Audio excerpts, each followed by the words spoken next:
죽은 행실을 회개함. 죽은 저기 걷고 싶지 않아요? 제가 그림 보고 야 가을 아름답다. 저기 한번 걷고 싶다. 예. 제가 찍은 건 아니지만 갖고 왔어요. 죽은 행실을 회개함. 근데 제목이 이게 가을하고 너무 안 어울리지만 어쨌든 히브리서 6장 1절 2절입니다. 시작. 그러므로 우리가 그리스도의 도의 초보를 버리고 죽은 행실을 회개함과 하나님께 대한 신앙과 세례들과 안수와 죽은 자의 부활과 영원한 심판에 관한 교훈의 털을 다시 닦지 말고 완전한 대로 나아갈지니라. 아멘. 지금 교리 네 번째 시간, 첫 번째 시간 뭐였었죠? 하나님 신관에 대해서 봤고요. 두 번째는요, 우리의 그리스도의 신앙의 터가 되신 예수 그리스도를 봤고요. 세 번째, 우리를 항상 인도하시는 성령 하나님에 대해서 봤죠. 오늘 네 번째 시간 뭐겠어요? 죽은 행실을 회개함에 대한 말씀을 보도록 하겠습니다. 히브리서 6장 1절 2절 말씀을요, 우리가 조금 쉽게 이해하도록 제가 킹제임스 버전으로, 한글 킹제임스로 보겠습니다.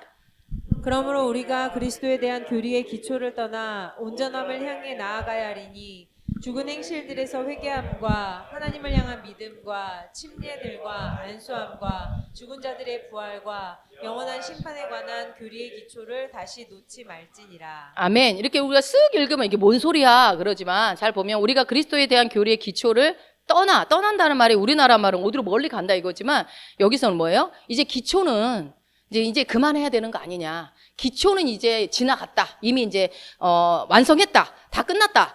그러고 나서 어떻게 해요? 이 기초 공부를 해야 되는 목적에 대해서 나온 거예요. 교리를 다 공부하고 나면 어떻게 되는 거예요? 그러니까 교리가 기초인 거예요. 지금 우리가 보고 있는 게 기초 중에 기초, 신앙의 기초. 이 기초를 다 배우고 나서 어떻게 하라고요? 온전함을 향해서 나아가야 된다. 이게 기초 교리를 공부하는 목적을 히브리서에서 히브리 기자가 말씀을 하고 있는데요. 그래서 이제는 기초에서만 계속 초등학교 공부만 하고 있으면 안 되잖아요.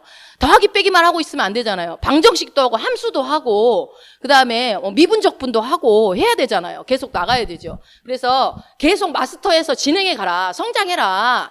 그래서 이 온전함을 향해서 그래서 뭐예요? 결국은 우리가 온전해지는 것이 목적이 되는 거겠죠. 온전함을 향해서 나가야 된다. 그래서 다시 말하면 우리가 이 기초 교리를 공부하는 목적은요. 오늘 네 번째 시간인데 뭐라고요? 나의 영적인 성장을 위해서 공부하는 것입니다. 예, 영적인 성장. 하나님은요. 건축을 위한 모든 재료를 우리에게 다 주셨어요. 건축할 수 있는 모든 재료를. 그래서 이 튼튼하고 멋지고 아름답고 크고 높은 건물을 지으려면 뭐를 제일 잘해야 되죠? 기초를 잘 닦아야 되죠. 이건 너무나 잘 아는 사실이죠. 그래서 높이 올라가는 건물이면 건물일수록 기초가 오래 걸립니다. 왜요? 기초가 단단하지 않으면 아무리 겉으로 아름다운 건물이라 하더라도 와르르 무너져 버리는, 우리 상품백화점 무너지듯이 겉으로 보기에는 굉장히 튼튼해 보였지만 한순간에 무너졌을 때에 그 건물이 정말 건물이라고 말할 수 없는 거죠. 그렇게 무너져 버린다면. 그래서 우리가 우리의 이 신앙생활에 이제 그것을 접목시키면 우리의 신앙의 기초를 단단히 한다라는 것은 구원받은 거, 우리가 이미 구원받은 것에 대해서만 머무르지 말고 나는 구원받았으니까 됐어. 물론 구원도 대단하죠. 구원을 받는다는 게 아무나 받는 것이 아니니까요. 근데 어쨌든 구원을 받는 것에 그치지 않고 그 이상의 삶이 있다는 거예요. 승리하는 삶, 승리를 누리는 삶. 그 삶을 위해서는 뭐를 해야 한다? 이 기초를 닦아야 된다. 기초를 완전히 이수를 해야 된다. 완벽하게 알아야 된다. 깨달아야 된다. 이게 너무너무 중요하다. 그 얘기를 지금 하고 있는 겁니다. 그래서 건물의 기초를 흔히 우리는 터라고 해요. 터. 야, 터가 좋다. 이 집은 터가 좋다. 그럴 때 기초. 그걸 뭐라고 그러죠? 이 어떤 자리, 건물 지을 자리가 좋다. 건물을 지을 때 먼저 터를 보잖아요. 밑에 물이 흐르는지 수맥이 흐르는지 뭐가 어쩐지 저쩐지 그런 걸 보죠. 근데 모든 건물은 다 잘 지어지려면 기초가 잘 돼야 된다. 터가 좋아야 된다. 근데 그 터를 누가요? 우리가 이 신앙의 기초 교리를 잘 배워서 이 기초 공사를 완벽하게 맞춰놔야 된다. 그래서 제가 그랬잖아요. 이 기초 교리 9시간의 시간 동안을 여러분들이 잘 마치기만 하면 여기 위에 이제 더 이상 여러분은 기초를 닦을 필요가 없이 탄탄하게 세워져서 교회를 세워도 된다고.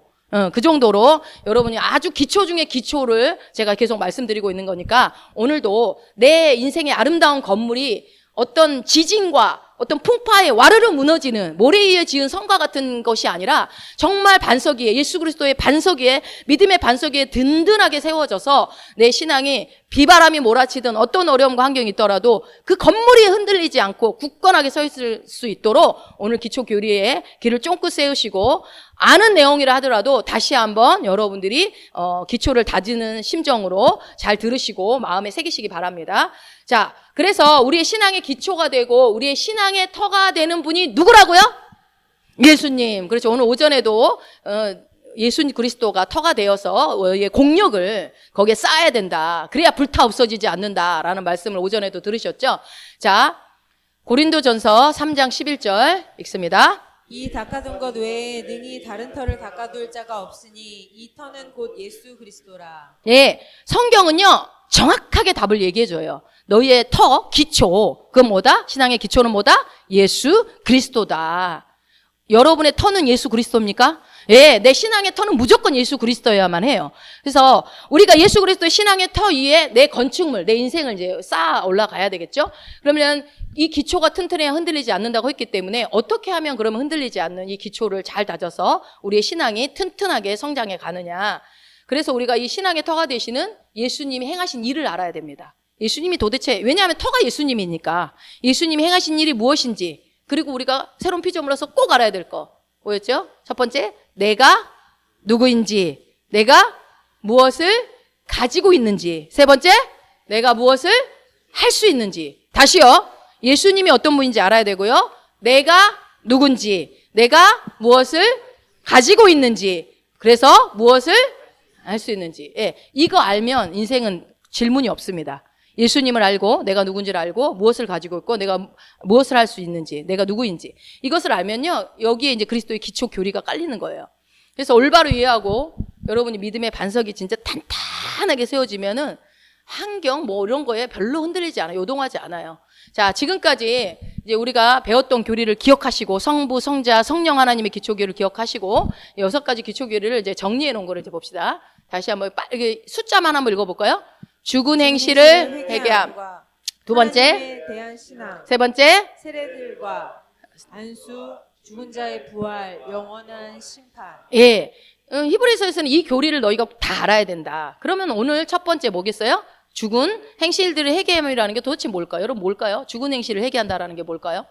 자, 이거를 들어가기 앞서서 먼저 히브리서는 누구를 위해서 기록되었죠? 우리가 뭐든지 어떤 성경은 대상에 있어요. 기록 저자가 있고요.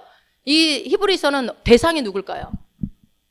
우리가 여러분 이 대상을 모르면 엉뚱하게 읽을 수 있어요, 성경을. 그래서 좀 공부를 해야 돼요. 히브리서는 개종한 유대인들을 대상입니다. 그냥 유대인 말고요. 그러니까 유대교에 있던 사람들이 개종해서 그리스도교로 온 사람들을 대상으로 쓴 게 히브리서예요. 그래서 히브리서는 서기 70년에 이렇게 로마 군에 의해서 예루살렘 성이 이렇게 멸망당하기 전에, 그 전에 쓰여질 것이다. 60년 초반이나 서기 60년 초반이나 중반 정도에 쓰여졌을 것이다 라고 추측하는 이유가 뭐냐면요, 이 히브리서를 읽다 보면 제사에 대한 얘기가 많이 나오죠. 그다음에 어떤 희생제물 관련된 의식에 대한 얘기들이 많이 나와요. 그런데 그게요 다요 현재 시제로 기술되어 있어요. 그 말은 무슨 말이겠어요? 그 당시에 이 히브리서가 쓰여질 당시에 제사가 이루어지고 있었다라는 거죠. 희생제사와 그런 어떤 의식들이, 희생제물에 관련된 일들이 실제로 벌어지고 있었다. 그러면 왜 예루살렘 성이 아직 망하기 전이라고 우리가 추측할 수 있냐면, 이 희생제물은 어디서만 드릴 수 있어요? 희생제사는 성전에서만 지을 수 있거든요. 성전에서만 드릴 수 있기 때문에 당시에 예루살렘 성이 로마의 70년대에 멸망하기 전일 것이다라고 추측을 하는 거예요. 그래서 예루살렘 성이 한참 제사를 드리고 의식을 드리고 하는 그때에 쓰여졌구나. 그래서 그때 누구한테? 유대교에서 그리스도교로 넘어온 개종한 유대인들에게 쓰여진 글이구나라고 우리가 염두에 두시고 히브리서를 읽으면요 더 이해가 훨씬 더 잘 되실 거예요. 그래서 이 히브리서의 이 히브리서에 보면 구약 성서를 이해하지 못하면 또 이해가 안 되는 것들이 많아요. 그래서 제가 예전에 히브리서 공부하기 전에 레위기를 공부하면서 같이 이제 접목해서 봤었던 기억이 나는데요. 왜 그러냐면요, 개종한 유대인들이 이 제사에 대한, 구약에 대한 지식들이 굉장히 많이 있었죠. 엄청 똑똑한 유대인들이 이 제사에 대한, 구약에 대한 제사 의식에 대해서 많이 알고 있었기, 놀라운 지식을 갖고 있었기 때문에 그들을 납득시키고 이해시켜야만 했기 때문에 그런 제사 얘기가 많이 나오는 거예요, 히브리서에. 자, 그래서 히브리서의 주제는 뭐냐면요, 3가지로 볼 수 있습니다. 한번 읽어볼까요? 예수 그리스도의 우월성, 구약의 성취, 신앙과 인내. 예, 그런데 이제 가장 크게 한 가지만 얘기하라 그러면 예수 그리스도의 우월성입니다. 히브리서의 주제는. 그러니까 여러분이 히브리서를 읽을 때는 제사 얘기네 이렇게만 한 게 아니라 그걸 통해서 누가? 참 제사장이 되신 예수 그리스도. 그렇죠? 히브리서에서는 진짜 제사장이 누구냐? 예수 그리스도다. 그래서 예수 그리스도가 진짜 제사장이다. 그분의 우월성에 대한 얘기를 히브리서에서는 하고 있습니다. 그래서 유대인 그리스도인들에게 너희가 옛날에 갖고 있는 그 구약의 예더냐, 그 예더냥 말고 그 언약 말고 요번에 새로 받은 이제 예수 그리스도로 말미암아 우리에게 새로 주어진 새 언약, 그게 훨씬 더 좋아. 그게 훨씬 더 우월한 거야 라고 설득하는 거예요, 히브리서는. 그러니까 보통의 유대인들은 어떤 생각을 갖고 있어요? 율법을 지켜야지만이 자기가 의로워진다는 생각을 갖고 있단 말이에요. 그 상태를 가지고 교회에 왔어요. 그러니까 불교를 믿던 사람들이 교회에 오면 어떻게 해요? 그게 기독교인들 뭐야? 목욕 제기하고 막 새벽부터 와가지고 막 예배를 드려야지 어떻게 이렇게 늦게 올 수가 있어? 이해가 안 되죠. 아니 절에 있는 사람들은 막 새벽부터 목욕 제기하고 막 봄, 여름, 가을, 겨울 아무리 추워도 막 찬물에 막 씻고 한다며요. 근데 그런 것들을 갖고 있는 사람들이 기독교라는 곳에 왔는데 보니까 너무 막 편하게 앉아있고 예배를 드리는데 막 졸기도 하고 막 옆 사람하고 얘기도 하고 먹기도 하고 막 이해가 안 되는 거지. 그걸 하지 말란 얘기는 아니에요. 그냥 졸리면 주무셔도 돼요. 예, 주무시고 이제 들으실 분들은 눈 반짝반짝 하시고 들으시고 졸리면 나중에 또 영상으로 또 들으시고 그러나 이 현장에 있는 은혜는 못 받을 겁니다. 그러니까 들으란 얘기예요. 자, 그래서 율법을 지키는 것에 대해서 이제 각인되어져 있는 이들에게 니네들이 그렇게 해서 의를 얻는 그런 신앙생활이 아니다. 진짜 유일한 길이 있다. 그 길이 바로 예수 그리스도다. 너희의 그 과거에 대한, 그러니까 유대인들은 이런 게 있었어요. 자기가 갖고 있는 과거에 지은 죄에 대한 대가를 반드시 치러야 된다라는 생각을 갖고 있었어요. 그래서 하나님께 이것을 자기의 죄를 대가를 치러야 되기 때문에 정당화시키기 위해서 이 제사제도에 집중을 한 거예요. 그래서 엄격하게 율법을 지킵니다. 왜? 나의 어떤 죄에 대한 대가를 치르기 위해서. 그게 이제 율법으로 사는 자들의 모습인 거죠. 그런 생각이 꽉 차 있는 그 사람들에게 여러분 같으면 어떻게 복음을 전하겠어요? 그러려면 이제 이 히브리서의 기자가 어떻게 풀어가는지를 봐야 되겠죠? 근데 이 잘못된 개념을 갖고 있는 이 사람들이, 이 개종한 유대인들이 이 그리스도를 믿게 됐는데 이걸 극복하기가 쉬웠을까요? 어려웠을까요? 이게 쉽지가 않죠. 여러분이 제가 새로운 피조물 복음을 얘기하면서 이렇습니다 어떤 얘기할 때 아마 극복하기 힘든 부분들도 많이 있었을 거예요. 그래서 누군가는 견디지 못하고 나가고 누군가는 싫다고 그렇게 할 수도 있고 누군가는 이단이다 이렇게 말할 수도 있지만 여러분 늘 얘기하지만 내가 모르는 지식이라고 이단은 아닙니다. 내가 알 수 없다고 이해되지 않는다고 이단이라고 하시면 안 되는 거예요. 말씀을 그래서 항상 확인하세요. 저 사람 말이 진짜 말씀에 있는 것인가 없는 것인가 말씀으로 확인하면 돼요. 어찌됐건 이 개종한 유대인들은요 율법을 지킴으로 의롭다함을 얻을 수 있다라고 믿고 있었어요. 근데 딱 그리스도교로 와보니 뭐라고 그래요? 너희가 그렇게 해서는 의로워질 수 없다고 그러는 거예요. 평생 해왔는데 평생 불가능하다. 그래서 이거를 다시 재인식을 해야 되는데 이해가 안 되는 거죠. 그래서 히브리서는 예수 그리스도의 희생을 통해 너희가 믿는 거, 예수 그리스도의 희생을 믿어야 된다. 예수님이 이루신 속량사역을 믿어야 된다. 그분이 왜 죽었냐? 너의 죄 때문에 죽었다. 이 얘기를 하고 그래서 너의 죄를 용서받을 수 있는 유일한 길은 오직 예수 그리스도 뿐이다 라고 말을 하는 거예요. 그게 길이다. 길을 제시해요. 예수 그리스도라는 길을. 바로 예수 그리스도를 믿는 것이 인간이 이렇게 되는 유일한 길이다라고 말하는 거죠. 믿습니까? 예, 우리는 이렇게 믿지만요. 우리는 이제 처음부터 그렇게 믿었으니까 믿지만 이들한테는 이게 너무 어려운 일이었어요. 받아들이는 게. 그래서 어떤 행태의 행위나 어떤 선행 그런 것들로 인해서 결코 의롭게 될 수 없다는 것을 히브리 기자는요 아주 계속 강조하고 있어요. 자, 로마서 3장 20절을 한번 읽어보겠습니다. 그러므로 율법의 행위로 그의 앞에 의롭다 하심을 얻을 육체가 없나니 율법으로는 죄를 깨달음이니라. 그렇죠. 그래서 저는 히브리서를 바울이 썼다라고 생각하는 게 굉장히 통하는 게 많아요. 그래서 뭐라고 그래요? 율법의 행위라는 게 무슨 말입니까? 네가 말씀을 다 지켜서 말씀을 잘 지켜가지고 해서 너가 의롭게 될 수 있다고 생각하지 말아라. 그렇게 할 수는 없다. 성경은 분명하게 말씀하고 있어요. 율법은 뭐래요? 단지 죄만 깨닫는 거예요. 율법이 그래서 있어야 돼요? 없어야 돼요? 있어야죠. 율법이 없으면 안 되죠. 자, 히브리서 9장 9절을 제가 다른 여러 가지 번역본을 보다 이게 여러분이 제일 이해가 쉴 것 같아서 현대인의 성경 번역본으로 한번 볼게요. 시작. 이 성막은 현 시대를 위한 비유입니다. 이 제도에 따라 예물과 제사를 드리지만 이것이 예배드리는 사람의 양심을 깨끗하게 할 수는 없습니다. 그것들은 다만 먹고 마시는 것과 몸을 씻는 여러 가지 외적인 의식에 불과한 것으로서 새로운 제도를 세울 때까지만 적용되는 규정들입니다. 예, 그러니까 그 개종한 유대인들아, 니네들이 그 제사 지내고 희생제물 드리고 했지. 그거는 그냥 단지 뭐라는 거예요? 그냥 이 제도에 따라 예물과 제사를 이것이 예배드리는 사람의 양심을, 너의 양심을 다 깨끗하게 만드는 거 아니야. 죄가 해결되지 않아. 그건 단지 외적인 의식이야 라고 얘기하는 거예요. 여러분 가끔 이제 현대인의 성경을 보면요, 사실 조금 이렇게 성경에서 벗어나게 번역된 것들이 있어서 그렇게 추천은 하지는 않는데요. 또 너무 어려운 구절은 이런 거 봐도 좀 이해가 돼요. 우리가 이해하기 쉽게 풀어놓거든요. 새 번역보다 더 편하게 풀어놓은 게 이제 현대인의 성경인데, 근데 이것만 읽는 거는 좀 비춥니다. 이게 또 성경적이지 않은 그런 해석들이 또 번역이 많이 있기 때문에. 자, 어떤 제사나 의식이 사람의 양심을 깨끗하게 할 수 없다라고 명확하게 얘기를 하고 있죠. 그 다음에 히브리서 9장 12절 우리가 잘 아는 말씀입니다.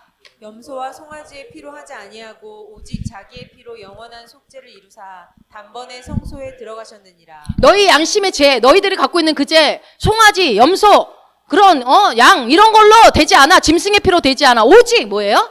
예수 그리스도의 피로만, 오직 예수 그리스도의 피로만 영원한 속죄. 그것도 단번에, 그러니까 한 번 용서받으면 두 번, 세 번 용서받을 필요가 없습니다.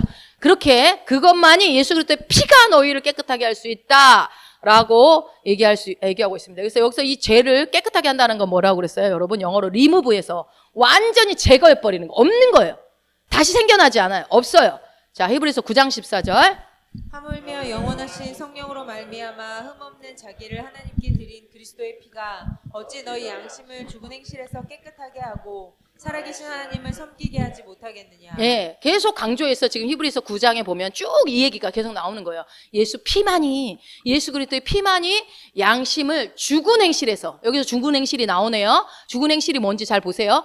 죽은 행실에서 깨끗하게 하는 유일한 길이라고 말하고 있어요. 그래서 히브리서 기자는요, 이 놀라운 사실을 이 개종한 유대인 그리스도인들에게 지금 인식시켜 주는 거예요. 설득하는 거예요. 너희가 드리는 그 제사, 그걸로 절대 깨끗해지지 않아. 백날 해봐라. 안 돼. 그러면서 이것은 여러분 그 개종한 유대인들에게만 해당될까요? 아니죠. 우리한테도 해당되는 얘기죠. 우리 모든 사람들에게는 죽은 행실이 있어요, 없어요? 있어요. 우리도 있어요. 이 죽은 행실이 있어요. 죽은 행실은요, 바로 우리가 그리스도인이 되기 전에도 행했었지만 그리스도인이 된 후에도 우리를 괴롭히고 있다라는 거예요.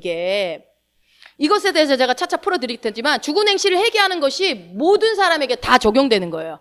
이 말씀이 그 당시 유대인 그리스도인들에게만 한 것이 아니라 우리한테도 해당됐다는 말이 왜 그렇습니까? 성경에는 자, 디모데후서 3장 16절. 모든 성경은 하나님의 감동으로 된 것으로 교훈과 책망과 바르게 함과 의로 교육하기에 유익하니. 아멘. 히브리서가 개종한 유대인들한테 한 얘기이기 때문에 나한테 해당성 없어! 그러면 안 되죠. 모든 성경은 우리에게 교훈과 책망과 바르게 함과 의로 교육하기에 유익하다. 그래서 우리를 가르치십니다. 그러면 우리에게 있어서 죽은 행실이라는 게 뭐냐? 도대체 어떤 거냐? 로마서 11장 6절입니다. 만일 은혜로 된 것이면 행위로 말미암지 않음이니 그렇지 않으면 은혜가 은혜되지 못하느니라. 예, 만일 은혜로 된 것이면 행위로 말미암지 않으면, 그게 말이 어려워. 그러니까 뭐예요? 행위로 되는 것이 아니라 은혜는 은혜라는 거예요. 은혜는 행위하고 상관이 없다라는 거죠. 그래서 의롭게 되는 것은 하나님의 은혜와 관련된 것인데 은혜는 행위와 관련이 없다. 그 얘기입니다. 그래서 의롭게 되는 것은 행위와 관련이 있다 없다? 없다. 맞습니까? 여러분이 의롭게 되었는데 여러분의 행위로 의롭게 되지 않았잖아요. 여러분 의인이십니까? 어떻게 의인이 됐습니까? 예수 잘 믿어서? 아니죠. 은혜로 된 거죠. 은혜로. 그래서 우리가 주님을 신뢰하지 않고요. 자, 죽은 행실이 뭐다? 정의할게요. 죽은 행실은 우리가 신뢰하지 않고 우리 자신의 능력을 의지하고 내 행위를 의지하고 내 지식을 의지하고 내가 내 경험을 의지하면서 살아가는 그 모든 것들이 하나님의 은혜를 무효화시키는 것입니다. 이것이 죽은 행실이에요. 자, 즉 뭐예요? 우리가 능력을 의지할 때마다 내 자신의 능력, 내 삶에 내가 가지고 있는 그 어떤 것을 의지할 때마다 우리는 죽은 행실로 행하고 있는 거예요. 그렇다면 여러분 한 주간 죽은 행실 많이 했어요, 안 했어요? 많이 있죠. 예. 그러니까 이 죽은 행실이 예수 믿기 전에도 있었지만 예수 믿고 난 후에도 여전히 우리를 하나님의 은혜를 무효화시키는, 그러니 여러분 이 죽은 행실을 해결하는 게 얼마나 중요합니까? 엄청난 거저받은 하나님의 은혜를 무효화시킨다고 하니까 그 말이 안 되잖아. 감히 나 같은 게 어떻게 하나님의 은혜를 무효화시킵니까? 그래서는 안 되겠죠. 그래서 이것이 죽은 행실인 이유가 뭐냐면요, 우리가 하는 그 행위들이요 전혀 유익이 없어요. 왜요? 죽은 행실이니까. 죽은 행실인데 당연히 행실을 했는데 죽은 행실? 그건 다 유익이 없는 거죠. 나의 능력으로 의롭게 될 수 없는데, 내가 어떻게 해서 의롭게 되어지고 그것으로 하나님 앞에 인정받고 그런 게 아닌데 자꾸만 나의 능력을 의지하는 이 모든 삶의 모습들이 이게 어리석은 것이다 라고 얘기하는 거죠. 아, 나는 주만 의지해 라고 얘기하지만 아니요, 실상 보면 그렇지 않아요. 우리의 삶을 들여다보면 정말 순간순간 주님 의지하는 퍼센테이지보다 내가 갖고 있는 지식과 내 몸이요 바로 움직여요. 내가 갖고 있는 지식으로. 그냥 내가 할 수 있는 건 내가 다 해요. 그냥 어려운 것만 지금 가끔 주님한테 와서 도와달라고 하지. 그게 어떤 도움을 받는 어떤 신으로만 접근을 하면요, 그게 맞아요. 가끔 나한테 도움을 주는 신으로 생각해. 그러나 신앙은 관계의 문제입니다. 하나님과 나는 아버지와 자녀의 관계를 한다면 어떤 일만 있을 때 만난다? 그건 부모 자식 간의 관계가 아니죠. 남보다 못한 거죠. 그렇기 때문에 우리가 하나님과의 이 관계 속에서 그 은혜를 인식하고 살아가는 것들이 너무나 중요하고, 나의 능력으로 나의 삶에 내가 할 수 있다라는 걸 아버지를 의지하지 않고 살아가는 것들은 죽은 행실에 불과하다. 그래서 이 대표적인 케이스가 성경에는 누구냐면요, 갈라디아 교인들이에요. 여러분 갈라디아서 기억나시죠? 바울이 썼던 첫 번째 편지를 갈라디아서로 보는데요, 이 갈라디아 교인들에게는요 은혜의 복음을 들었어요. 바울을 통해서 은혜의 복음을 듣고서, 야, 나는 은혜로 구원받았다. 야, 이렇게 쉽냐? 구원받는 게? 이야, 어마어마하다. 이랬는데 그들은 또 들었어요. 어떤 복음? 다른 복음을 또 들었어요. 다른 복음을 들었어요. 다른 복음이 뭐였습니까? 나의 행위로, 나의 어떤 노력으로 의로워질 수 있다라는 거였어요. 할례를 행해야 된다. 그러면 완벽한 구원이 이루어진다. 그래서 그들은 하나님의 은혜를 그 순간 저버렸어요. 은혜로 된다. 너무 쉬워. 이거 아닌 것 같아. 어떻게 이렇게 쉬워? 구원받는 게? 그건 아니지. 아니야. 내 노력이 조금은 들어가야 되지 않을까? 했던 게 갈라디아 교인들입니다. 그래서 갈라디아서는 막 분노로 시작합니다. 바울이. 그래서 자신의 힘으로 의로운 삶을 살려고 하는 그 모든 행위가, 자신의 힘으로 내가 신앙생활을 잘해야겠다고 고군분투하는 그 모든 것들이 다 뭐예요? 죽은 행실이라는 겁니다. 은혜는 행위와 관련된 것이 아니라 믿음과 관련된 거예요. 그래서 자, 갈라디아서 5장 4절입니다. 율법 안에서 의롭다함을 얻으려 하는 너희는 그리스도에게서 끊어지고 은혜에서 떨어진 자로다. 아멘. 율법 안에서 의롭다함을 얻으려 하는 너희는. 그러니까 이 갈라디아 교인들이 율법 안에서 율법을 지켜서 의롭다 하려고 하는 그 복음을 들은 거예요. 그러니까 야, 너희들 그렇게 하면 있잖아. 어떤 자래요? 은혜에서 떨어진 자다. 자, 은혜에서 떨어졌다라는 게 무슨 의미입니까? 저 사람 은혜에서 떨어졌네. 은혜에 떨어졌네. 그때 그런 말을 쓸 때 어떨 때 씁니까? 그 말을 주로 교회 잘 나오다가 안 나올 때, 기도 열심히 하다가 안 할 때, 새벽 예배 열심히 나오다가 안 나올 때, 그리고 또 뭐 하다가 또 말씀 열심히 읽다가 안 읽을 때, 뭐 그런 것들, 저 은혜에서 떨어졌네. 원종호 집사 은혜에서 떨어졌어. 이렇게 얘기한단 말이에요. 그런 의미가 아니라는 얘기를 지금 하는 거예요. 우리가 통상 알고 있는 은혜에서 떨어졌다라는 게 그런 의미를 쓰는데, 여기서 은혜에서 떨어졌다라는 것은요, 우리가 여기서 보면 알잖아요. 뭐라고 돼 있어요? 율법 안에서 의롭다함을 얻으려고 하는 것을 은혜에서 떨어졌다라는 거예요. 그러니까 성경을 잘 읽어야 돼요. 성경에서 나오지 않은 얘기를 야, 저 사람 은혜에서 떨어졌네. 교회도 안 나오고. 그게 아니라고요. 자, 다시요. 율법 안에서 의롭다함을 얻으려고 하는 그 사람이 뭐라고요? 은혜에서 떨어진 자다. 그러니까 그 말이 무슨 말이야? 내가 말씀을 잘 지켜서 의로운 삶, 거룩한 삶을 살 수 있다고 믿는 그 사람. 그런 사람이 그 사람이 은혜에서 떨어진 거예요. 그러니까 교회 열심히 나온 사람 중에 은혜에서 떨어진 사람이 있을까요, 없을까요? 있는 거예요. 봉사 열심히 하고 다 잘하는데 은혜에서 떨어질 수 있다라는 거예요. 이 복음이 그래서 중요한 거. 복음을 아는 거. 죽은 행실을 의지했기 때문에 은혜에서 떨어진 거예요. 죽은 행실. 그죠? 말씀으로, 율법으로 의롭다함을 얻으려고 하는 그 모든 것, 그것이 다 은혜로 해서 떨어진 것이다. 그러면 우리가 한 주간에 여러분 은혜에서 떨어진 삶을 살아요, 안 살아요? 많이 살아요. 은혜에서 떨어져서. 그래서 내가 하나님의 은혜를 아는 사람들이 성공한 인생이에요. 은혜를 아는 거. 여러분 다른 건 다 몰라도 은혜는 잊어버리시면 안 돼요. 내가 은혜 받은 자라는 거. 오직 하나님의 은혜를 믿는 것이 중요합니다. 우리는 나의 노력이 아니라 나의 열심이 아니라, 나의 행위의 어떠함이 아니라 오직 하나님의 은혜로 내가 살아간다. 아까 우리가 찬양할 때도 나는 은혜로 사는 자다. 은혜다. 다 돌아온 지난 날들 다 주님의 은혜입니다라는 고백을 할 때 그렇습니다 하나님 하고 인정되니까 그 찬양이 은혜가 되는 거잖아요 또. 그죠? 자, 갈라디아서 2장 21절 한번 읽어봅시다. 내가 하나님의 은혜를 패하지 아니하노니 만일 의롭게 되는 것이 율법으로 말미암으면 그리스도께서 헛되이 죽으셨느니라. 아멘. 여러분 21장 들어가기 전에 20절이 뭔지 알죠?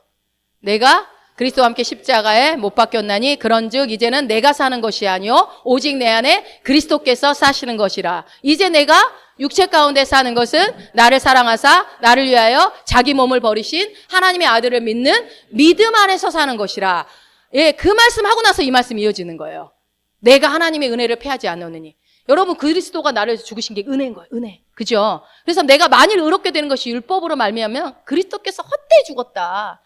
답 다 얘기해 주고 다시 또 얘기해 주는 거예요.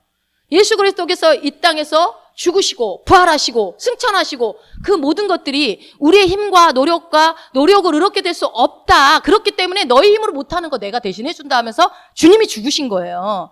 그래서 그 구원을 이루어주신 거예요. 그래서 예수 그리스도의 속량 사역이 우리한테 얼마나 정말 값진 것이고 중요한 것이고 그 예수님이 부활 승천하시면서 우리의 의를 이루셨죠. 우리의 의로움은 부활 때문에 이루어진 겁니다. 예수님의 죽으심은 뭐예요? 내 죄를 제거하셨지만 부활은 뭡니까? 나에게 의를 갖다 주셨어요. 의로움을 갖다 주셨어요. 그래서 우리의 구원을 완성하셨습니다. 죽으심과 부활로 완성하셨어요. 여전히 그런데 우리 그리스도인들은 어떻게 해요? 자꾸만 내 힘으로 의를 이루려고 해요. 내 이름으로. 이게 문제예요. 아무 효과 없는 죽은 행실을 계속 지속하고 있다고요. 나는 안 해요. 나는 의인이기 때문에 이제 난 요즘 아니요. 여러분 그렇게 말은 그렇게 하지만 다시 얘기합니다. 내 삶에 내가 해보려고 하고 내 힘으로 말씀대로 하지 않고 너가 부요한 자라고 해도 안 믿고 자꾸만 내가 부요를 내가 만들어내려고 하고 그런 모든 것들이 다 죽은 행실이에요. 그렇게 생각하면 여러분 너무 많아요. 우리 삶에 죽은 행실들이 뭐예요? 오직 예수 그리스도가 길이요 진리고 생명이라는 것을 깨닫지 못하기 때문에 내가 길을 만들고 내가 살려고 노력하고 내가 진리를 찾아서 이게 이해가 안 된다는 소리를 하는 거예요. 여러분 예수님의 죽으심과 부활만이 우리의 의로움을 가능하게 하십니다. 아멘. 항상 잊지 말아야 돼요. 내가 뭔가 때문에 나 의롭다. 내가 오늘 이번 주에는 기도 많이 했으니까 의롭다. 이게 아니라는 거예요. 그냥 거저 주어져 버린 거예요. 내가 하나님의 자녀가 되는 순간. 그래서 이 죽은 행실을 다시 한번 정의한다면 사람들이 하나님 앞에서 자신을 의롭게 만들기 위해서 행하는 모든 것입니다. 모든 것. 예. 갈라디아서 2장 16절 읽어봅니다. 사람이 의롭게 되는 것은 율법의 행위로 말미암음이 아니요 오직 예수 그리스도를 믿음으로 말미암는 줄 알므로 우리도 그리스도 예수를 믿나니 이는 우리가 율법의 행위로서가 아니고 그리스도를 믿음으로써 의롭다함을 얻으려 함이라. 율법의 행위로서는 의롭다함을 얻을 육체가 없느니라. 아멘. 너무 자세하게 얘기를 하는 거예요. 이해가 가요. 갈라디아 교회 처음으로 세우는 교회가 이렇게 됐으니까 바울이 죽어라 하고 교회 세워놓으면 뒤에서 또 다 해방 놓고 있는 유대인들이 있어 놓으니까 이제 아주 자세하게 설명을 해주는 거예요. 그게 아니야. 율법 행위로는 의롭다함을 얻을 육체가 전혀 없어. 아무도 없어 라고 얘기를 하는 거죠. 죽은 행실로는 의로움을 만들어낼 수 없다. 그리스도를 믿음으로써만 의롭다함을 얻을 수 있다라고 지금 얘기를 하는 거죠. 그래서 우리 뭐예요?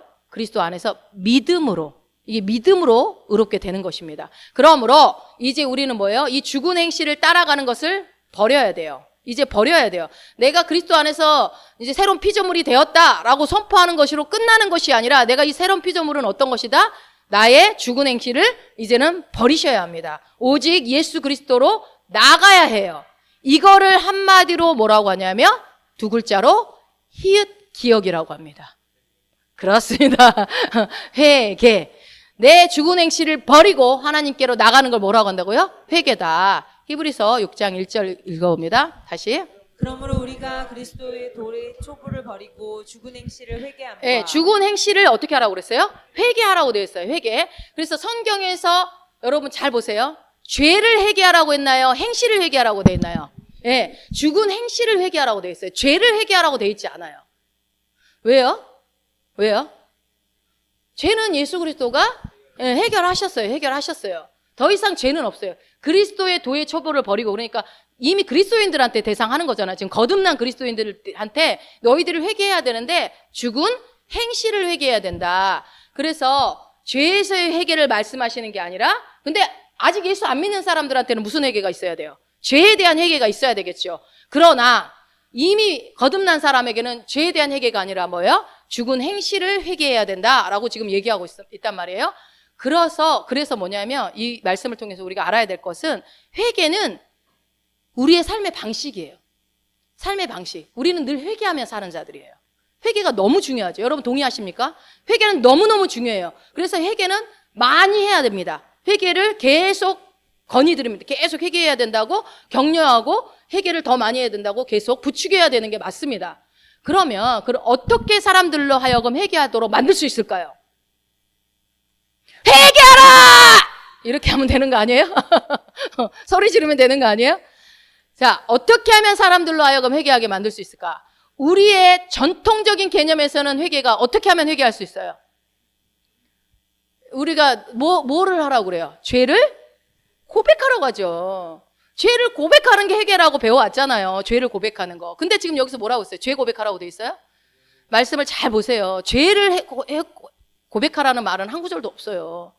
회개는 죄를 고백하는 것이 아닙니다. 그런데 회개는요, 제가 예전에도 여러 번 말씀드렸으니까 이해 잘 하실 거예요. 헬라어로 뭐예요? 메타노이아예요. 메타는 뭐예요? 바꿔라. 노이아는 생각. 그래서 회개가 뭐예요? 네. 회개는 죄를 고백하는 게 회개가 아니고 생각을 바꾸는 게 회개예요. 생각을 바꾸는 게. 생각을 바꿈으로 어떤 것으로부터 돌이키는 것, 돌아서는 것을 회개라고 하는 거예요. 그래서 옛 언약에서 회개는요, 무엇이 초점이냐면 죄가 초점이에요. 여러분, 옛 언약을, 우리가 새 언약을 받은 사람들이 옛 언약을 끌고 와서 자꾸 한국 교회 안에 이게 너무 많기 때문에 제가 여러분들을 교정해 드리는 거예요. 정정해 드리는 거예요. 자, 회개라는 것은 죄가 초점이 되어 있는 것은 옛 언약입니다. 죄가. 그래서요, 우리 창세기에도 보면 죄를 지었을 때, 아담과 하하가 죄를 지었을 때 그들의 수치를 가리기 위해서 어떤 행동을 합니까? 나뭇잎을 가려요. 자기의 수치를 가리기 위해서. 그게 바로 이 회개의 죄를 고백하는 거예요. 수치를 가리려고. 그래서 자기 죄의 고백을 뉘우치고 다시 한번 어떻게 해요? 자신의 힘과 노력으로 또 의의를 회복하려고 노력하는 게 옛 언약이에요. 옛 언약에서는 내 죄를 회개하고 고백합니다. 그렇게 하는 게 맞아요. 그렇게 해서 자신의 힘과 노력으로 또 의의를 회복하려고 노력하는 게 제사였고, 그런 어떤 희생 제물을 드리는 일들이었단 말이에요. 근데 이게 여러분 확실하게 기억하세요. 이건 옛 언약 안에서의 회개입니다. 그것을 우리가 새 언약을 받은 우리가, 새로운 피조물이 된 우리에게 그대로 가지고 오시면 안 돼요. 사람들은요, 근데 죄를 고백하고, 그래, 다시는 그러지 말아야지 하고 하나님 울면서 회개하고 나서, 그러고 나서 딱 나가요. 나갔더니, 나가자마자 바로 또 죄를 지어요. 그럼 어떻게 해요? 다시 교회 가야지. 근데 안 돌아가잖아요. 다시 가잖아요. 그냥 갈 길 가버리잖아요. 가요? 그러면서, 이렇게 또 막 살아보려고, 그래, 이번 주는, 다시 한번 힘을 내서 내가 기도를 더 빡세게 한번 해보자. 이번에는 한 끼는 굶으면서 좀 해보자 하면서 또 막 해요. 그랬더니 막 열심히 여러분들이 막 삶이 24시간 막 의로워지죠. 막 죄 하나도 안 짓고. 막 너무 좋잖아요. 막 기도 많이 하니까. 물론 기도 많이 하는 사람이요, 안 하는 사람보다 훨씬 죄를 좀 덜 지는 건 사실인데, 여기서 제가 말하는 것은 어떤 율법적인 겉으로 보이는 죄를 얘기하는 게 아니에요. 우리가 짓는 죄를 말하는 게 아니고, 이게 내가 의로워지려고 기도라는 것 자체를, 회개라는 것 자체를 내가 의로워지기 위해서 하게 되면 어떻게 된다는 거예요? 넘어졌을 때 다시 일어서서 또 넘어지고 일어서고 넘어지고 일어서고, 이걸 뭐예요? 계속 반복해요. 그래서 이 반복을요 30년, 40년, 50년 시켜요. 이게 신앙생활이라고 생각해요. 그래서 계속 회개하라고 그래요. 너 조금 했다 더 해야 된다. 더 많이 해야 된다. 더 많이. 그러면 더 많이 하면은, 내 죄를 계속 고백하면 더 많이 하면은 나는 의롭게 되어집니까? 아니잖아요. 그렇게 따지면요, 저 다른 종교에 기도하는 사람 우리보다 기도 더 많이 해요. 산속에서 아예 사는데 뭐 아침부터 뚝뚝뚝뚝 두들기면서 밤새도록 두들기면서 회개하는데, 그럼 그 사람들 엄청 의롭겠네. 아니라고요. 인간의 본성은 그렇게 될 수가 없어요. 그래서 우리 그리스도인들 자체도 맨날 그런 다람쥐 쳇바퀴 기도는 반복되는 삶을 사는 거예요. 근데 이게 반복이 되다 보면 어떻게 돼요? 나는 안 되나 봐요. 나는 그래서 오늘 오전에도 목사님 얘기했지만, 뭐 교회 그냥 아, 나는 안 되니까 교회 안 다녀버리거라. 뭐 이거를 뭐 해버리니까 뭐 이렇게 그냥 포기해버려. 더 이상 나는 안 되나벼. 그런 사람들이 교회 떠나는 사람 얼마나 많아요. 그래서 성당으로 가잖아요. 종교는 갖고 싶고 교회는 너무 빡센 것 같고. 그래서 성당으로 간다니까요. 우리가 그래서 성당에다 너무 많이 뺏긴 거예요. 성당은 가면 앉았다 일어났다 뭐 시키는 게 얼마나 많은데 애우라는 것도 많고. 우리가 더 좋은데 말이에요. 뺏기지 맙시다 이제. 그래서 어떤 종류의 회개는요. 우리 여러분을 회개로 이끌어서 노력에 의지하게 해요. 노력에. 이게 회개가 노력을 하게 해요. 노력을. 정작 그래서 뭘 놓치냐면 은혜를 놓쳐요. 여러분 은혜 놓치면 신앙생활 끝나는 거예요. 끝나는 거. 회개 안 해도 상관없어. 우리가 생각 죄 고백 안 해도 돼요. 근데 은혜는 놓치면 안 돼요. 나는 은혜로 사는 자예요. 믿음을 놓치게 된다고요. 그거 회개하다가 내가 이 회개를 왜 하는지도 모르고 그냥 회개해. 그냥 깨끗해지려고. 이게 바리새인들이었어요. 이게 바리새인들. 바리새인들은요. 날마다 죄에서 돌이켰습니다. 그들은 뭐 내거리에 나가서도 하고 여기 가서도 하고 중얼중얼 지금도 해요. 지금도 이스라엘로 가봐요. 막 그 통곡의 앞에서 지금도 웅얼 이게 묵상이거든요. 웅얼 죄를 나는 이렇게 하고 나는 11조도 냈고 나는 뭣도 했고 나는 저 쓰레기 같은 인간보다 나는 의롭습니다라고 이렇게 한단 말이에요. 그런데 그랬던 그 사람들이 날마다 죄를 고백했던 그 사람들이 메시아이신 예수 그리스도가 나타났을 때 알아봤어요? 못 알아봤어요? 알아보기 캥이는 죽여버렸어. 그냥 왕을 죽여버려. 진짜 메시아를 죽여버렸단 말이에요. 그들이. 그러면 새 언약 아래에 있는 회개는 뭐냐? 여러분 명확하게 알고 회개는 해야 될 거 아니에요. 제가 그랬죠. 회개는 많이 해야 됩니다. 회개는 우리의 삶의 방식입니다. 회개는 많은 사람들에게 계속 할 수 있도록 독려해야 됩니다라고 했는데 그러면 도대체 우리의 새 언약 아래 회개는 뭐냐? 죄를 고백하는 것이 아니라면 도대체 뭐냐? 바로 뭐냐? 이걸 보기 전에 바로 믿음의 기초에서 항상 하나님이 하신 일에 대한 반응입니다. 믿음의 기초에서 하나님이 하신 일에 대한 반응으로 인해 이루어진다는 거예요. 그러니까 단순히 뭐라고요? 생각을 바꾸는 거예요. 말씀의 근거에서 생각을 바꾸는 거예요. 이거 우리가 매 순간 하고 살아야 돼요. 매 순간. 그래서 회개는 여러분 시간 내서 하는 게 아니라고 그랬잖아요. 매 순간 회개를 해야 된다. 로마서 2장 4절 읽어봅니다. 혹 내가 하나님의 인자하심이 너를 인도하여 회개하게 하심을 알지 못하여 그의 인자하심과 용납하심과 길이 참으심이 풍성함을 멸시하느냐. 아멘. 여러분 뜻을 생각하면서 한 번만 더 읽어보세요. 혹 내가 하나님의 인자하심이 너를 인도하여 회개하게 하심을 알지 못하여 그의 인자하심과 용납하심과 길이 참으심이 풍성함을 멸시하느냐. 자, 그러면 너를 인도하여 회개하게 한다고 했어요. 무엇이? 그렇죠. 하나님의 인자하심이 너를 인도하여 회개하게 하신대요. 하나님의 인자하심이. 그래서 회개는 우리의 죄에 대해서 행하는 어떤 것이 아니고 하나님의 인자하심과 은혜에 긍정적으로 반응하는 것이 회개예요. 자, 무슨 말이냐면 내가 생각을 바꿔서 하나님의 선을 취하기로 결정하는 것이에요. 하나님의 은혜를 받기로 결정하는 것이 회개입니다. 자, 읽어볼까요? 새 언약 아래 회개란 믿음의 기초에서 항상 하나님의 하신 일에 대한 반응으로 이루어진다. 하나님의 은혜에 긍정적으로 반응하는 것. 내가 생각을 바꿔서 하나님의 선, 하나님의 은혜를 취하기로 결정하는 것. 아멘. 그럼 이거 어디서 이루어져야 돼요? 매 순간 모든 삶에서 날마다 매 초마다 이루어져야 되는 일이에요. 여러분 회개 많이 하십시오. 예, 말씀의 기초에서 하나님의 내가 어떤 막 근심이 들어오려고 그래. 아우 죽겠다 했는데 아니야. 나는 하나님의 은혜로 새롭게 된 자야. 난 하나님의 자녀가 되었어. 하나님의 유업을 이을 자야. 나는 탁월해. 나는 하나님의 왕 같은 제사장이라고 그랬어. 이러면서 하나님의 말씀에 긍정적으로 반응을 하는 거예요. 이게 회개예요. 이게 회개. 얼마나 많이 해야 되겠어요. 삶 가운데서. 죽어라고 해야죠. 회개를. 그렇죠?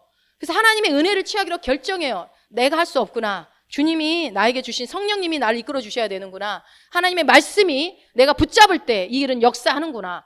그것이 계속 내 삶 가운데서 이것이 다람쥐 쳇바퀴 돌듯이 이루어져야 되죠. 이것이 죄 고백해놓고 죄 짓고 난 안 되나 봐. 죄 짓고 고백하고 이게 아니라 이 회개에 대한 생각을 새롭게 하시기 바랍니다. 자, 계속 봅니다. 마가복음 1장 15절. 이르시되 때가 찼고 하나님의 나라가 가까이 왔으니 회개하고 복음을 믿으라 하시더라. 자, 잘 보세요. 회개는 생각을 바꾸는 거라고 말씀을 드렸죠. 회개는 뭐라고요? 생각을 바꾸는 거. 그러면 생각을 바꾸고 나서 회개하고 생각을 바꾸고 나서 뭐 하래요?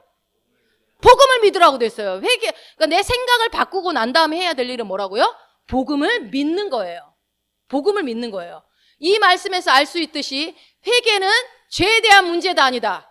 아니에요. 죄에 대한 문제가 아니라고. 회개는 믿음에 대한 문제라고요. 믿음에 대한 문제. 다시 읽어보세요. 이르시되 때가 찼고 하나님의 나라가 가까이 왔으니 회개하고 복음을 믿으라 하시더라. 아멘. 그래서 회개는 믿음의 문제고 복음을 믿는 문제예요. 자, 다시요. 읽어볼게요. 회개는 죄에 대한 문제가 아니고 믿음에 대한 문제다. 복음을 믿는 문제다. 빨간 것이 생각을 바꿔서 하나님께로 방향을 돌이키는 것이다. 아멘. 아멘. 여러분, 내 육신의 생각대로 가려고 하던 것을 말씀은 뭐라고 그랬지? 염려해서 어떡하지? 내 힘으로 살려고 하던 것들을 생각을 바꿔서 아니야, 하나님이 아무것도 염려하지 말라 해서 찬양해버리자. 그냥 감사해버리자. 생각을 바꿔 방향을 돌이키는 거예요. 근데 그냥 단지 우리가 알고 있는 죄에 대한 고백은 하나님 내가 염려했어요. 죄송해요. 염려했어요. 나는 이렇게 염려를 하는지 모르겠어요. 다시는 염려하지 않게 해주세요. 이렇게 하고 나와가지고 와서 아이고 또 염려하는 거예요. 이게 계속 이렇게 왔다 갔다요. 이렇게. 아니요. 여러분 그런 회개도 필요하죠. 내가 죄 지은 거에 대해서 고백하는 건 필요해요. 그것도 하지 말라는 얘기가 아닙니다. 그러나 어떤 큰 테두리 안에서 회개를 여러분 이해하시라는 겁니다. 회개는 죄에 대한 문제가 아니고 여러분의 죄를 막 끄집어내가지고 그거를 막 잘못했어요 하고 눈물 흘리고 다시는 안 그럴게요. 이게 회개가 아니라 뭐라고요? 믿음에 대한 문제다. 복음을 믿는 문제. 그러니까 하나님의 말씀을 믿는 문제인 거예요. 네, 은혜를 믿는 거. 자, 사도행전 20장 21절입니다. 유대인과 헬라인들에게 하나님께 대한 회개와 우리 주 예수 그리스도에 대한 믿음을 증언한 것이라. 예, 유대인과 헬라인들에게 하나님께 대한 회개를 갖다가요. 여러분 이제 다른 이렇게 영어나 이런 걸 보면 하나님께로 향하는 회개랑 똑같은 말이에요.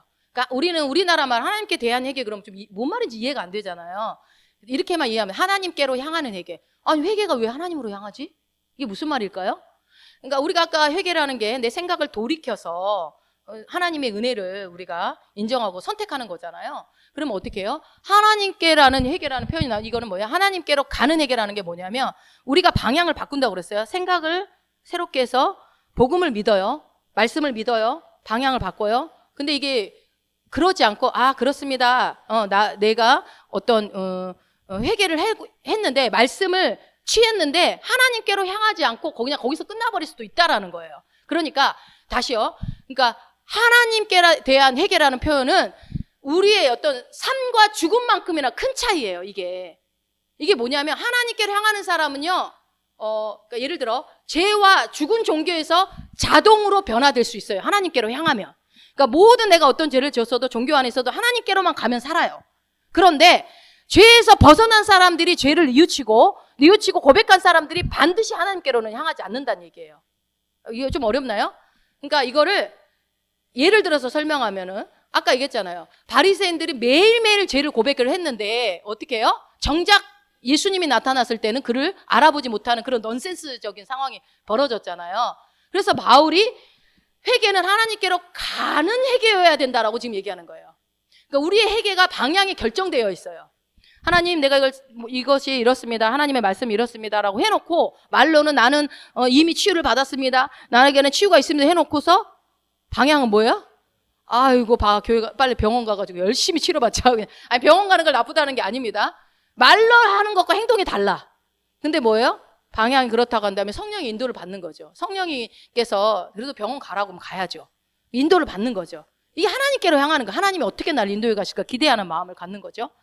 그래서 어떤 사람이 인생길을 가다가 문득 내가 이 길을 잘못 가고 있네 이제 깨달아졌어요. 가다가 내가 너무 잘못된 길로 갔구나. 주님 죄송해요. 내 선택이 잘못돼서 이렇게 했습니다. 막 눈물이 나요. 내가 진짜 주님의 은혜를 몰랐어요. 울며 회개를 했어요. 그리고 나서 먼지를 털고 일어나가지고 또 그 길로 가. 그럴 수 있다니까요. 회개가 죄에 대한 회개로만 인석하고 계시면 그러는 거예요. 근데 회개는 뭐라고요? 방향이 어디로 향해야 된다고요? 하나님께로 가는 회개여야 된다는 거예요. 잘못됐어요. 어떻게 해요? 그래서 일어났어요. 그리고 방향을 틀어서 하나님께로 가면 돼요. 그러면 완벽한 회개가 이루어지는데 이렇게 일어났다고 회개하고 나서 다 가지는 않는다 그 얘기예요. 근데 이렇게 가는 사람은 기필코 다 죄를 회개하게 된다라는 거죠.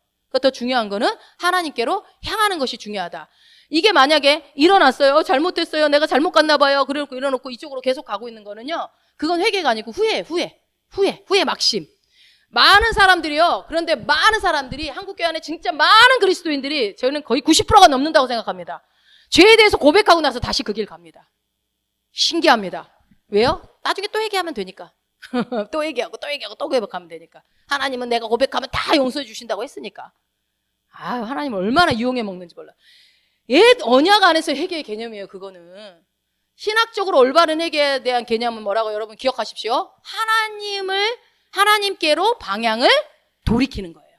하나님께로 방향을. 내가 잘못된 길로 가고 있다는 것을 알았다면 하나님, 내 마음대로 살아서 잘못된 길로 왔군요. 인정. 이거는 해야 돼요. 내가 잘못한 거 인정해야 돼. 인정. 그렇다면 하나님이 인도하시는 길은 어디입니까?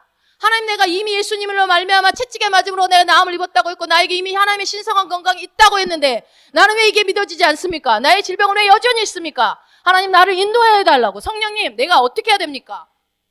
병원을 가야 됩니까? 아니면 계속 내가 선포하면 낫게 해주실 겁니까? 누구한테 기도를 받을까요? 어떻게 할까요? 인도를 받으세요. 그렇게 우리 여러분 사람마다 다 상황이 있어서 이거를 갖다가 이거다라고 병원은 절대 가면 안 됩니다. 이렇게 하면 안 되죠. 그러나 중요한 건 뭐예요? 하나님께 방향을 향해야 된다라는 거예요. 자, 그래서 뭐라고요? 다시요. 회개는 뭐라고요? 죄에 대한 문제가 아니고 믿음에 대한 문제라는 거. 생각을 바꿔서 하나님께로 방향을 돌이키는 것이라는 것이 회개라는 것을 여러분 기억하시기 바랍니다. 그래서 이전에는요, 잘 생각해 보세요. 항상 어떤 얘기들을 많이 하면요, 우리 자신을 돌아보라고 얘기 많이 해요. 신앙생활 할 때 여러분 자아를 깨트려야 된다. 계속 자신을 돌아보라고 그래요. 근데 이 자신을 돌아보라는 거는 기독교만 하지 않아요. 이거는 뉴에이지 종교에도 늘 자신을 돌아봅니다. 그러니까 여러분 항상 우리가 말씀의 근거에서 우리가 이 진리를 쫓아가야 돼요. 좋은 말이라고 다 쫓아가면 안 돼요. 내 자신을 돌아보는 게 뭐가 나빠요? 돌아보는 게 좋지라고. 아니요. 우리가 새 언약 안에서 복음은요 네 자신을 돌아보라는 말이 한마디도 없어요. 뭘 보라고 그래요? 예수님을 보라고 그러죠. 네 자신을 보라는 얘기 안 해요. 우리 보면 뭐 나와? 죄밖에 없지. 육신이 혼이 변화되지 않은 영역만 보이죠. 복음은 예수님을 쳐다봐라. 예수님만 바라봐라.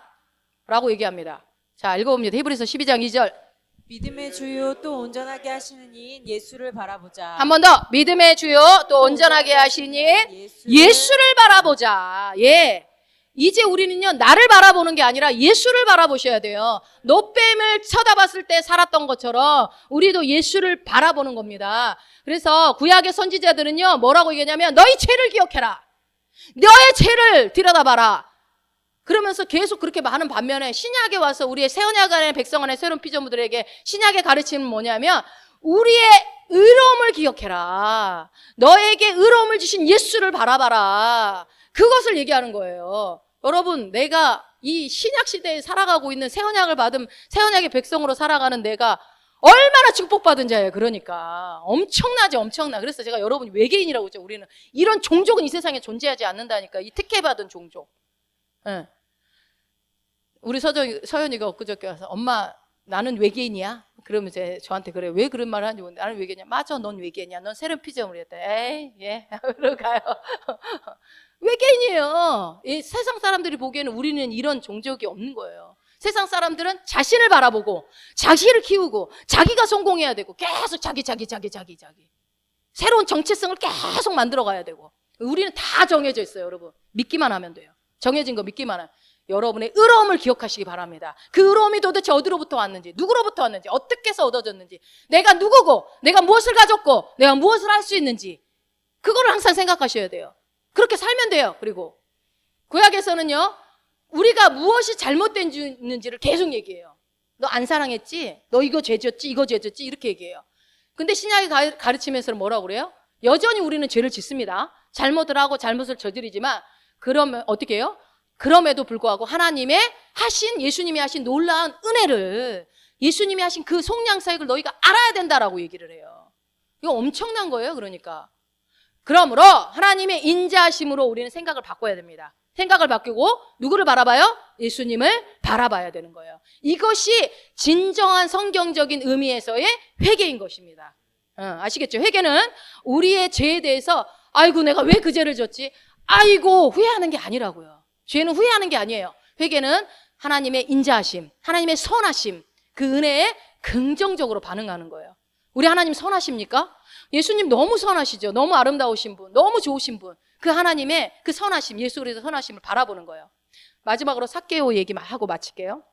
삭개오를 한번 생각해 보세요. 우리가 잘 아는 삭개오가 어느 나무에 올라가죠? 예, 뽕나무에 올라가죠. 누구를 만나려고? 예수님을 만나요. 그의 직업은 뭐였습니까? 그냥 세리가 아니었죠. 아주 타락한 세리였죠. 아주 타락한, 아주 그냥 못된 세리였단 말이에요. 그러나 그에게 어느 날 하나님의 은혜가 임했어요. 그의 가정 가운데. 어떻게 해요? 예수님이 삭개오야 너네 집 가서 밥 먹자. 그래서 예수님이 찾아와서 같이 식사를 하게 됩니다. 그때 예수님과 같이 식사한 것밖에 없어요. 식사를 했는데 삭개오가 뭐라고 고백하는지 봅시다. 삭개오가 서서 주께 여짜오되 주여 보시옵소서 내 소유의 절반을 가난한 자들에게 주겠사오며 만일 누구의 것을 속여 빼앗은 일이 있으면 네 갑절이나 갚겠나이다. 예, 소유의 절반 여러분 줄 수 있어요? 은혜 받아서? 나는 줄 수 있어. 마이너스니까. 빚 줄 수 있어. 자, 소유의 절반을 가난한 자들에게 주겠사오며 누구의 것을 속여 빼앗은 일이 있으면 4배로. 이거 여러분 신앙생활 열심히 한 사람도 이 고백 못할걸요? 지금 초신자야. 지금 예수님 만나서 식사 함께 했어. 우리는 예수님 모시고 살아. 근데도 이런 고백 안 나오죠. 어떻게 하면 주님한테 조금 낼까? 이거 계산하고 막 이렇게. 자, 이때 예수님이 삭개오를 만나서요. 한마디도 너 죄는 이거야. 너 어떻게 그렇게 강팍할 수가 있어? 너 어떻게 사람들한테 못되게 돈을 이렇게 뺏을 수가 있어? 한마디도 안 했어요. 우리가 성경을 읽어보면. 혼내거나 혼내지 않고 죄의 문제를 끄집어낸 적이 없습니다. 예수님은. 그럼에도 불구하고 그 예수님의 선하심, 그 예수 그리스도의 은혜, 그게 삭개오에게 임하는 순간 은혜를 알자. 삭개오가 은혜 받은 자라는 것을 내가 누군지를 알게 되자 어떻게 돼요? 자연스럽게 회개가 나와요. 자연스럽게. 아, 내가 잘못 살았구나. 긍정적인 반응이 나옵니다. 옛 언약의 회개는요, 옛 언약 안에서 회개는요, 우리 자신의 약함에 초점을 맞춰요. 악함이나 약함. 내가 악하고, 내가 약하고, 이런 거에 계속 초점을 맞춰요. 너 이거 너 악하구나. 네 속에 더럽구나. 정말 더러운 마음이 있구나. 계속 그래요. 근데 신약에 와서는 뭐라고 그래요? 우리 안에 더러운 마음이 있습니까? 아니요. 예수 그리스도의 마음이 있어요. 고린도후서인가 2장에 있나요? 우리 안에 뭔 마음, 누구의 마음이 있다고요? 예수 그리스도의 마음이 있다니까요. 근데 옛 언약은 뭐예요? 네 속에 악한 거 더러운 것만 있지. 그거를 계속 지적을 해요. 있을 수 있어요. 있을 수 있는데 변화되지 않는 혼 안에는 있을 수 있는데요. 그게 내가 아니라니까요. 나의 진짜 영은 완벽한 영이야. 내 안에 들어와 하나님의 영이, 생명이, 영생이. 그래서 뭐예요? 우리는 나의 악함과 내 약함에 초점을 맞추는 것이 아니고 새 언약의 회개는 뭡니까? 주님과 주님의 선하신 그 은혜에 초점을 맞추고 있어요. 여러분 은혜를 깨달아야 돼요. 은혜 받은 자. 그래서 내 정체성에 내가 은혜 받은 자, 사랑받은 자라는 정체성이 여러분 안에 굳건하게 세워져 있어야 돼요. 그게 없으면요, 나의 맨날 악함과 추함을 봐요. 아니요, 하나님도 그렇게 안 보는데 왜 나를 그렇게 봅니까? 여러분 마음이 언제나 더럽다고 생각하십니까? 아니요, 저는 항상요, 내 안에 그리스도의 마음이 있다. 나는 사랑만 하는 자다. 나는 존중하고 사랑하는 자다. 늘 저는 저한테 그렇게 알려줍니다. 제가 그러면 마음에 추함이 없어서 그렇겠습니까? 아니죠. 아직 변화되지 않은 혼의 영역에서는 여전히 내가 때로는 미울 때도 있고 속상함도 있고 분노도 있지만 그건 내가 아니야 하고 거절하고 나는 사랑하고 존중하고 온유하고 절제하고 오래 참고 충성하고 계속 성령의 열매가 내 안에 있음을 저는 고백하며 갑니다. 이것이 뭐예요? 하나님의 은혜를 내가 누리는 거예요. 그게 내 행위로 말미암아 된 거라면 내가 어떻게 말해요? 나는 그렇게 하지도 못하고 그렇게 받을 만한 자격도 없어요. 그러나 주님의 은혜로 말미암아 성령이 내 안에 오심으로 말미암아 성령의 9가지 열매는 그분이 맺어서 나에게 주셨고 그것을 내가 인정하고 내가 그런 사람이라고 고백할 때 나는 그렇게 살아가는 겁니다. 그러므로 여러분 우리는 주님과 주님이 이루어 놓으신 그 일로 인한 내가 받은 그 은혜들 그리고 그 주님의 선하심으로 이끌어가는 내 삶 지금도 여전히 그 주님의 선하심은 내 삶 가운데 역사하고 계시고 그래서 이제는 내가 나를 의지하는 것이 아니라 나의 어떠함 때문에 내가 신앙생활을 하는 것이 아니라 어떻게 해요? 죽은 행실로부터 그 모든 죽은 행실로부터 나는 그것을 거절하고 오직 복음을 믿고 복음이 뭐예요? 소테리아 소조 복음 내 안에 하나님의 모든 축복이 예수 그리스도가 십자가에서 다 이루신 그 축복이 내 삶에 이미 이루어졌다. 이미 내 안에 주어졌다. 그래서 나는 그것을 누리는 자다. 그래서 언제나 나는 내가 잘못된 길로 갈 때 돌이켜서 하나님을 향하여 말씀을 향하여 돌이키는 자, 그러한 자가 저와 여러분이라는 겁니다. 여러분 이것을 기억하셔서 죽은 행실로부터의 회개함이라는 것이 여러분 안에 이제 교리가 딱 뿌리 내려져 있어야 돼요. 나는 이제 어떻게 해야 된다고요? 내 힘으로 사는 자가 아니다. 그죠? 하나님의 은혜로 사는 자다. 이것을 기억하셔서 하나님의 사랑을 누리시고 하나님의 은혜를 누리시고 그래서 그 은혜 때문에 감사하면서 사시는 한 주간 되시기를 축원드립니다.